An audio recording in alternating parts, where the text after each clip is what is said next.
psikoanalisis, yaitu merupakan perilaku manusia yang berasal dari hasil interaksi antara 3 subsistem kepribadiannya, yaitu yang pertama dari dorongan biologis, yang kedua dari ego atau mediator antara hasrat hewani dengan tuntunan rasional dan realistik, dan yang ketiga dari superego atau hati nurani.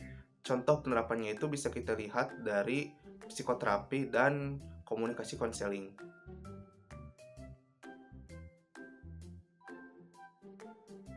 Selanjutnya ada aliran behaviorisme atau aliran perilaku. Aliran ini lebih menekankan kepada perilaku manusia yang dapat diukur, diamati, dan diramalkan. Aliran ini mengasumsikan bahwa manusia merupakan makhluk yang tidak berdaya, cenderung pasif, dan mudah dibentuk atau dikendalikan. Aliran ini menjelaskan bahwa perilaku manusia merupakan dari hasil proses belajar, dari adanya stimulus yang kemudian menghasilkan respon yang membentuk perilaku tersebut. Contoh penerapannya itu pada komunikasi massa. Ketika anak terlalu sering menonton adegan kekerasan, maka perilakunya akan cenderung agresif atau kasar.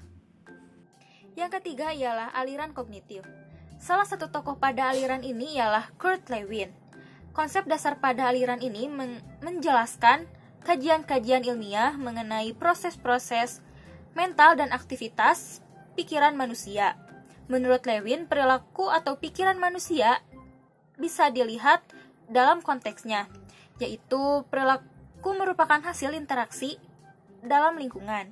Contoh pada kasus ini, dalam komunikasi misalnya, seorang anggota geng motor akan berperilaku kasar dan agresif ketika berada dalam kelompok yang berisikan anggota-anggota tersebut agresif. Yang keempat, aliran humanisme. Dalam aliran ini, yang diutamakan adalah pengalaman subjektif pada manusia itu sendiri dan fokus pada kepribadian manusia yang sehat atau yang kreatif. Jadi dalam aliran ini asumsinya memandang manusia itu secara totalitas. Dalam contoh kita bisa melihat yaitu pada komunikasi konseling dan terapi dengan metode yang lainnya.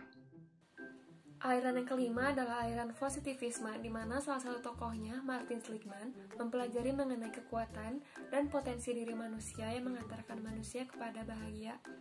Salah satu penerapannya, orang kaya raya atau orang yang sudah terkenal, namun mengakhiri hidupnya dengan cara bunuh diri karena merasa tidak bahagia.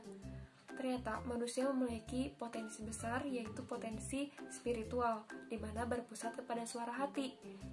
Yang saya yakini bahwa suara hati itu datang dari Allah Subhanahu wa Ta'ala, seperti rasa sabar, jujur, dan adil, yang bisa saja keluar tiba-tiba dan tanpa terduga.